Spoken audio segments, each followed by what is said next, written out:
जय श्री सद्गुरुनाथ प्रभु महाराज को श्रीमन्नारायण गुरुपीठमुनकु शिवराम दीक्षिताचल गुरु सांप्रदायमुनकु आत्मानात्मरहितं अचल पूर्णोपदेशिकं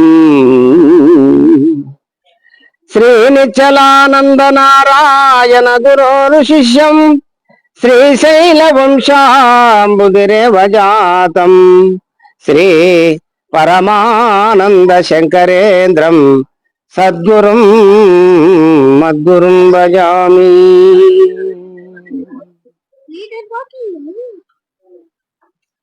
మాట్లాడకనే ఈనాడు శ్రీమన్నారాయణ గురుపీఠం శివరామ దీక్షిత అచల గురు సాంప్రదాయంలో మరి శ్రీమన్నారాయణ గురుపీఠ అధ్యక్షులైనటువంటి శ్రీ శ్రీ పరమానంద శంకరనారాయణ సద్గురు స్వాముల వారి యొక్క ప్రేషిష్య రత్నము శ్రీ శ్రీ శ్రీ అమృతానంద నాగేంద్రార్యుల వారి యొక్క వారి తండ్రి అయినటువంటి రాయప్ప గారి 25వ ఆరాధన మహోత్సవ కార్యక్రమాన్ని పురస్కరించుకొని ఈనాడు విలియంకొండ బ్రహ్మంగారి గుట్ట సమీపమునందు అమృతానంద నాగేంద్రార్యుల వారి యొక్క సమాధి ప్రత్యక్షంగా మనం అందరం కూడా వివిధ ప్రదేశాల నుండి మహనీయులు పెద్దలు ఎంతో మంది భక్తాదులంతా కూడా వేచేసి ఉన్నారు కాబట్టి మరి ఈ సందర్భంగా మద్గురుదేవులైనటువంటి పరమానంద శంకరనారాయణ సద్గురు స్వాముల వారి పాదపద్మలకు శిరస్సాష్టంగ నమస్కారం తెలియజేసుకుంటూ ఇటు యొక్క వేదాంత వైజ్ఞానిక మహాసభకు అధ్యక్షులైనటువంటి మా అగ్రజులు నిర్మలానంద బాబు స్వాముల వారు తాడపత్రి అనంతపురం జిల్లా వాస్తవ్యుల వారికి నమస్కారాలు తెలియజేసుకుంటూ అదేవిధంగా మరి బన్నూరు భావానంద రామరెడ్డి డారీలు అదేవిధంగా మరి మాబనార్ నుండి బాలబ్రహ్మం గారు ఇంకా మహనీయులంతా పెద్దలు ఒక పేరు పేరున ఎందుకు అందరికి కూడా పాదాభివందనం తెలియజేసుకుంటూ సభలో ఉన్నటువంటి వారి శుభాభివందనం తెలియజేసుకుంటూ నేటి కార్యక్రమము ఎంతో మహోన్నతమైంది, శ్రేష్టమైంది, మరి జన్మ తరించుకోదగ్గ మంచి సమావేశం కాబట్టి ఇక్కడ ధర్మ కోవిదులు మహనీయులు ఎందరో పెద్దలు వచ్చినారు. వారందరూ మళ్ళీ సమావేశం మనం ఇంతమంది ఇక్కడ ఇటువంటి సందర్భాల్లో అవుతాం కాబట్టి మరి అనేక సాంప్రదాయాల్లో ఈ గురు శిష్య సాంప్రదాయం విశిష్టమైంది, శ్రేష్టమైంది, చాలా గొప్పనైనటువంటిది, సనాతన ధర్మానికి సంబంధించినటువంటిదని మన పెద్దలు ఎందరో అచల ఋషులు తెలియజేసుకుంటూ వచ్చినారు. అటువంటి శిష్య పరంపరలో మహనీయులంతా ఇక్కడ సమావేశంగా అయినాం కాబట్టి ఈ యొక్క గురు శిష్య ధర్మాలను తెలియకపోతే ఈ గురుబోధ అర్థం కాదు కాబట్టి ప్రథమంగా మనకు కావలసినటువంటిది గురు శిష్య ధర్మాలు తెలవాలని చెప్పి అమృతానంద నాగేంద్రాల వారి యొక్క శిష్యుల ఆత్మానాత్మరహిత ఆంజనేయులు గారు విషయాన్ని ప్రవేశపెట్టిండ్రు. అంటే ఇక్కడ గురువు అనేవాడు ఆకాశ సమానుడు, అప్రమేయుడు, అనంతుడు, అశరీరుడు, అంతటా వ్యాపించి ఉన్నటువంటి వాడు. గురుపుత్రులు గురువు అంటారు, సామాన్యులంతా దైవం అంటారు, అంతే తేడా. ఎందుకంటే గురువుకు శరీరం లేదు కాబట్టి మన కొరకే అవతరించినటువంటి యొక్క ఆ పరశివమూర్తులే కానీ వేరు కాదు. అది ఆ భావం శిష్యుని హృదయంలో ఉండాల ఖచ్చితంగా. ఉండి ఎలా ఉండాలి? గురువు ఎంట తిరిగి గుణహీనతలు బాసి, ఎంత చక్కగా చెప్పినారు శివరామ ఋషి అంటే, గురువు వెంట తిరిగి గుణహీనతలు బాసి విమల బోధ నెరిగి విమలుడగుచు మనసు నిలుపుకునుటే ఘనమగ శుశ్రూష అని చెప్పినారు. సూక్ష్మంలో మోక్షం. ఎందుకంటే గురువు వెంట తిరిగి గుణహీనతలు బాయాలి. గురుపుత్రుడు అయినందువలన పూర్వపక్షం అందు ఉన్నటువంటి దుర్గుణాలన్నీ కూడా నాశనం అయిపోవాలి. మరి గురువు ఎంట తిరగాలంటే సామాన్యమైన మాట కాదు. గురువు ఎంట తిరిగినప్పుడు ఏ విధంగా ఉండాలి అంటే వినయం, విధేయత, సద్బుద్ధి, సద్భావము, సేవకా వృత్తి కలిగి ఉండాల. అంటే మనము పూర్వీకులను చరిత్రలో విచారించినట్టయితే శ్రీరాముల వారి దగ్గర ఆంజనేయ స్వాముల వారు ఏ విధంగా మరి 7 సముద్రాలు దాటి శ్రీలంక వెళ్ళి సీతమ్మ జాడ తెచ్చి రామాయణానికి అంతటి కూడా మూలకారకుడైనటువంటి ప్రధానమైన వ్యక్తి ఆంజనేయ స్వాముల వారు అయినా కూడా అంత బలాఢ్యుడైనా సరే పర్వతాలను కూడా పగలగొట్టేదంత శక్తి ఉన్నా సరే గురుపాదముల దగ్గర ఏ విధంగా ఉన్నాడు? నిర్బలుడై, అంటే మృత్యుని వలె పడి ఉన్నాడు. మీరంతా సప్పుడు చేయొద్దు, మా మనసు అటే వస్తుంది. ఎందుకు మీరంతా మర్చిపోవాలి, శరీరం మర్చిపోయి బోధైనా ఎందుకు కదులుతారో ఏం అర్థం కాదు. కింది ముంతలు కదలొద్దు, పై ముంత ఎందుకు? ఒక మహనీయుడు సుందర చైతన్యానంద స్వాముల వారు కాలేజీకి బడికి వెళ్తున్నప్పుడు ఆంధ్రలో టీ కొట్టి కాడ వాడు గ్లాస్ ఇట్లా కొట్టిస్తారు, మన దిక్కే అట్లా ఇయ్యరు, పోషిస్తారు. వాళ్ళు దాంట్లో పోసి బాగా ఇట్లా టీ కొట్టి తిరిగి కొట్టిస్తారు, పొంగొస్తే బాగా అవుతారని. అట్లా కొట్టిస్తుంటే నాకెందుకు రాదని ఇంటికాడ షాంపు కింద కాడ కూర్చొని అట్లా కొడుతున్నాను అంట. ఎంత కొట్టినా అందులో పడతలేవు, ముంతలా పడతలేవు, పై ముంతల నీళ్ళు పక్కకే పోతున్నాయి కానీ అందులో పడతలేవు. వాళ్ళ అమ్మ చూసి నవ్వుకుంటూ వచ్చి, అట్లా కాదు బిడ్డ, కిందిది కదలొద్దు బిడ్డ, ఇది కదలకుండా కరెక్ట్ గా ఉంటే పైది ఎన్ని వంకలు తిరిగినా అందులో కరెక్ట్ పడుతుంది అని కదా. అంటే వినేవాళ్ళ యొక్క మనసు కదలొద్దు. తనువు మనసు ధనము సర్వం ఇచ్చిన తర్వాత శిష్యుని దగ్గర ఇంకేం మిగిలింది? బోధ ఎవరికి చెప్పాలి అంటే ఇచ్చిన అనేది మిగిలింది. నేను ఇచ్చిన అనేది మిగిలింది కాబట్టి దానికే ఈ బోధలు అవసరం. గురువు ఒక్కడే గనక, ఇన్ని రూపాల్లో ఉండేది గురువు ఒక్కడే. ఇవన్నీ శరీరదారులు, అంటే టీచర్ లేక టీచింగ్ చేసేవాళ్ళు, శిష్యుల యొక్క మనసుకు అతికించేవాళ్ళు. ఈ బోధ అతికించుడే.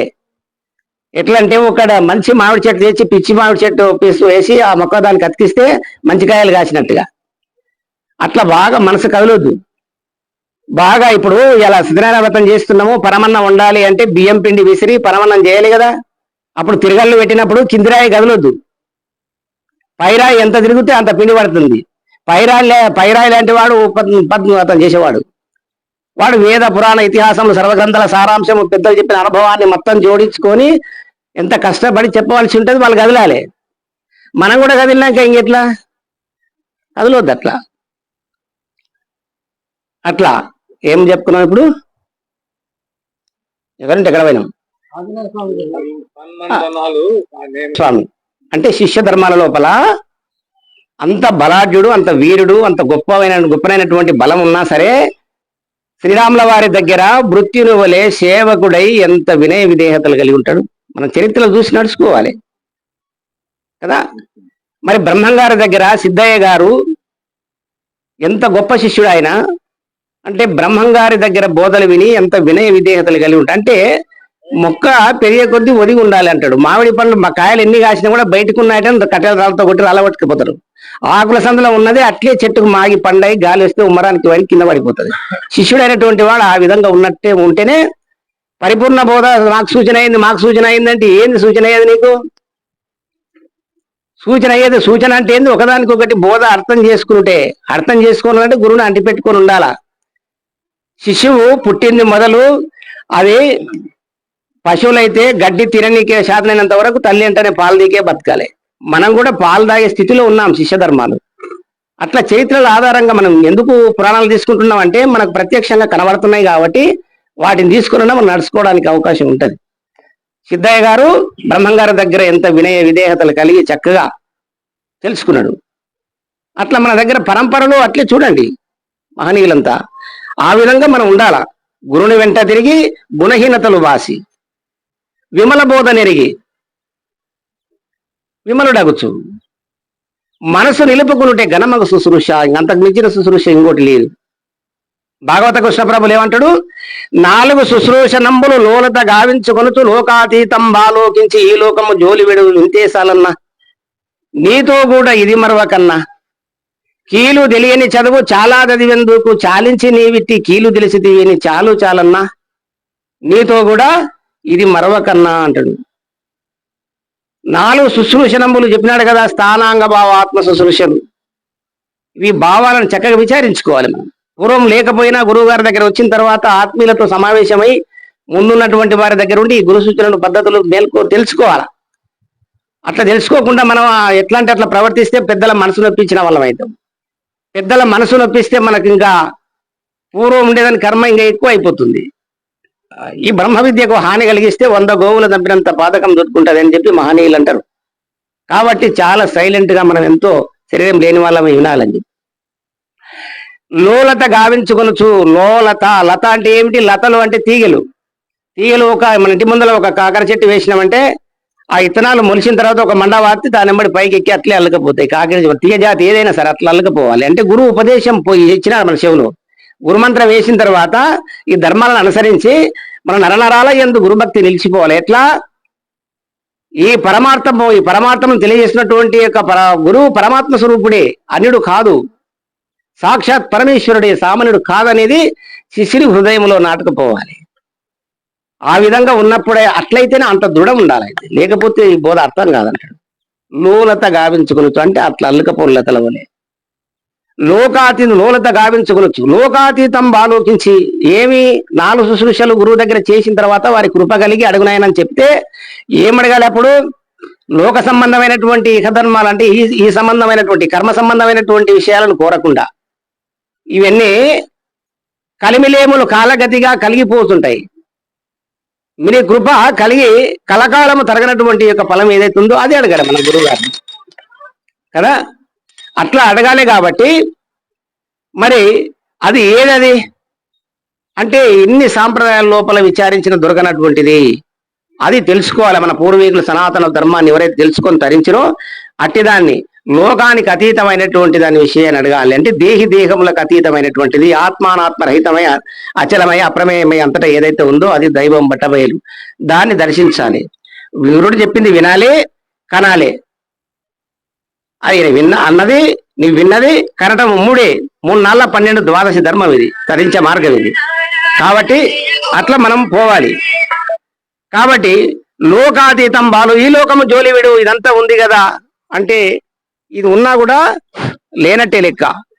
ఈ లోకం అంతా కూడా ఇది మాయా సంబంధమైనటువంటిది, ఇది పంచదశి లాంటిది, శాశ్వతమైనటువంటిది కాదు ఇది అని చెప్పి దీని యందు భ్రాంతి వదిలి ఉండాలా. మరి ఇది ఉంది కదా ఎట్లా పోలేదే అంటే కలబడ్డది. కలలో ఒక సింహం ఎంటబడింది, అనేకంగా పరిగెత్తినాం, అది మనం పడిపోయినాం, రాయి ఒక్కనో తట్టుకొని కింద పడిపోయినాం. అది పనిచేసి ముఖాన్ని వేసినప్పుడు బాత్రూమ్ కూడా పడిపోయింది. అంటే మేల్కొని చూస్తే ఆ ప్రదేశం లేదు, ఆ అడవి లేదు, ఆ పులి లేదు, అంత లేదు. కానీ భూలైతే గుండె కొట్టుకుంటుంది, 100% కొట్టుకుంటుంది. అది కూడా కాసేపటికి పోతుంది, కానీ పంచెలు మాత్రం అది ఊలేదు. అంటే అది కూడా ఉంటుంది. కాసేపు ఉంటే ఎవరికి ఏమాయని పక్కోళ్ళు లేపితే ఏం కాలేదు అంటాడు, కానీ అతను తెలుసు. అంటే ఈ బోధ విని ఏమి లేదని చెప్పినా కూడా దృఢమవుతుంది, కానీ అతనికి మనసుకు మళ్ళా దోస్తుంది. ఇదంతా ఉంది కదా పెద్దలు చెప్పినంటే అప్పుడే దృఢం కాదు. అంటే దట్టమైనటువంటి గడ్డి ఉన్న దాంట్లో ఒకసారి నడిస్తే బాట పడదు, మళ్ళా నడుస్తుంటే బాట పడుతుంది. ఈ బోధ అనేక బోధలకు సాంప్రదాయాలకు బోధకు పోతుండాలి. మనం అక్కడక్కడ పోయి వింటుంటే వినంగా అందుకే 12 ఏళ్ళు చెప్పిండ్రు. అట్లా సేవ చేసి దిట్టం కావాలి. ఈ లోకం జోలివిడి ఇంతే చాలన్నా, నీతో కూడా అంటే అందరికీ చెప్పి నువ్వు మర్చిపోయావు ఇట్లా కదా. ఒకటి చూపితే 3 నీతికి చూపుతున్నాయి, ధర్మం పైకి చూపుతుందిరా, ధర్మం అనేది ఉంటుంది. ఇలా చూపినప్పుడు ఏం చేస్తుంది? 3 నీతికి చూపుతున్నాయి, ఒకటి ముందరికి చూపుతూ ఒకటి పైకి చూపుతుంది. ధర్మం గురువు అనేవాడు ఉన్నాడు, చెప్పేవాడిని గొప్పవాడు అనుకోవద్దు, నీవు వక్తవు మాత్రమే అనేది నీతో కూడా ఇది మరవకన్నా. కీలు తెలియని చదువు చాలా చదివేందుకు, కీలు తెలియకుండా వేదాలు పురాణాలు శాస్త్రాలు అవన్నీ నేను చేసినవే. నేనంటే నేను మేలులతో ఊడుకున్న మహనీయులు చేసినటువంటిదే. వేదవ్యాసులు జనక మహారాజును, మరి వేదవ్యాసుల కుమారుడు ఎవరు? సుఖ మహర్షిని జనక మహర్షి దగ్గర ఎక్కడ పంపిండు అంటే వేదగురువు. ఆయన వేదగురువు ఎవరు? వేదగురువు ఎవరు? వ్యాస మహర్షి, వేదవ్యాసుడు. అంటే వేదముల చిక్కుబాపిన మహనీయుడు, కానీ సద్గురువు కాలేకపోయింది అక్కడ. అన్నిదా భావించొద్దు. ఎందుకంటే అతను వేద బోధలు ఎంత చెప్పినా శుక్ల వారికి నాకు తెలిసినట్టుగానే ఉన్నాయని. అప్పుడు ఈ శాంకర పరంపరలో ఎవరున్నారు? ఈ పరంపరలో అజల సాంప్రదాయ పరంపరలో వ్యాస మహనీయులు లేరు, మరి జనకులు ఉన్నాడు. కాబట్టి జనకుల దగ్గర పంపించింది. ఇది ఇతను మనకు చెప్తే అర్థమయ్యేది కాదు, ఇది అచల బోధ అర్థం కావాలి వీనికి అనేది. అందుకు ఆ విధంగా పోయి తెలుసుకున్నాడు ఆయన. అట్లా తెలుసుకొని తరించిండ్రు వాళ్ళు మహనీయులు. కీలు తెలియని చదువు ఎన్ని చదివినా కూడా ప్రయోజనం లేదు. కీలు ఎరిగి కొయ్యవలను, మాట ఎరిగి మాట్లాడాలి, స్థలం ఎరిగి కూర్చోవాలి, ఇది పద్ధతులు. మరి కీలు ఎరిగి కీలు తెలియని చదువు చాలా ఎందుకు, కీలు తెలిసినటువంటి వాడు వకీలు, చట్టం కీలు తెలిసిన వాడు వకీలు, ఎరక కీలు తెలిసిన వాడు సద్గురు. ఈ ఎరకని ఏ విధంగా తప్పియాలనేది సద్గురువులకు తెలిసి ఉంటది. కాబట్టి ఆ విధంగా తెలుసుకొని తరించాలి. గురు శిష్య న్యాయ పద్ధతులు చాలా చక్కగా ఉండాలి. కానీ ఆ గురువు సేవ చేసి ఉంటే ఆ గురు శిష్యులు కూడా ఆ విధంగానే ఉంటారు, ఒప్పుకోరు. లేదు అంటే ఆ గురువుల దగ్గర ఇంకో గురువు దగ్గర పోతామని బెదిరించే వాళ్ళు చాలా మంది ఉంటారు. అట్లా వాళ్ళకైతే ఇంకా అదంతే ఉంటుంది ఆ పరంపర. యథా గురువు తదా శిష్య, యథా రాజా తదా ప్రజ, అంతా అట్లే ఉంటుంది. కాబట్టి మనం సమావేశాల్లో తెలుసుకొని మేల్కొని తరించాలి అందరం కూడా. మరి అధ్యక్ష వారు గంట ఒప్పుతున్నారు. జై శ్రీ సద్గురునాథ బ్రహ్మరాజుకు జై.